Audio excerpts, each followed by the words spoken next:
শেখ হাসিনা ছাড়া কি একেবারে শেষ হয়ে যাবে আওয়ামী লীগ? চমকপ্রদ সত্য বেরিয়ে আসবে শিগগিরই। বাংলাদেশের রাজনীতি এখন এক ভীতিকর মোড় নিচ্ছে, আর এর কেন্দ্রবিন্দুতে রয়েছে আওয়ামী লীগ। গত বছর ৫ আগস্টের গণঅভ্যুত্থান দেখার পর শেখ হাসিনার বাংলাদেশ ছাড়ার ঘটনায় পুরো দেশ চমকে যায়।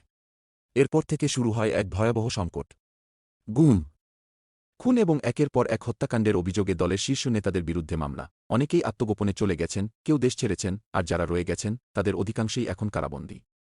আওয়ামী লীগ কি আবার ফিরে আসবে, নাকি একেবারে হারিয়ে যাবে? এত বড় সংকটেও কি দলটি টিকে থাকবে, নাকি এই ভয়াবহ সময়ই একেবারে শেষ হয়ে যাবে? দলের শীর্ষ নেতারা কি এ মুহূর্তে নতুন নেতৃত্বের দিকে এগোবে, নাকি পুরনো নেতাদের পিছনে আবদ্ধ থাকবে? এদিকে এক বিশাল আলোচনা চলছে, আওয়ামী লীগ কি এমন একজন নেতা খুঁজে পাবে যিনি বিতর্কের মধ্যে গিয়ে দলের প্রতিটি নেতাকর্মীকে একত্র করতে সক্ষম হবেন, বিশেষ করে সেই মুখপাত্র যিনি শেখ হাসিনার বার্তা জনগণের কাছে পৌঁছে দেবেন। এখন এক প্রশ্ন থেকেই যাচ্ছে, শেখ হাসিনা ছাড়া আওয়ামী লীগ কি আসলেই কার্যকর হতে পারবে?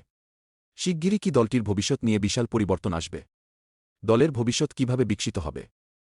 এই উত্তরের জন্য অপেক্ষা করুন, কারণ শিগগিরই এটা সবাই জানবে।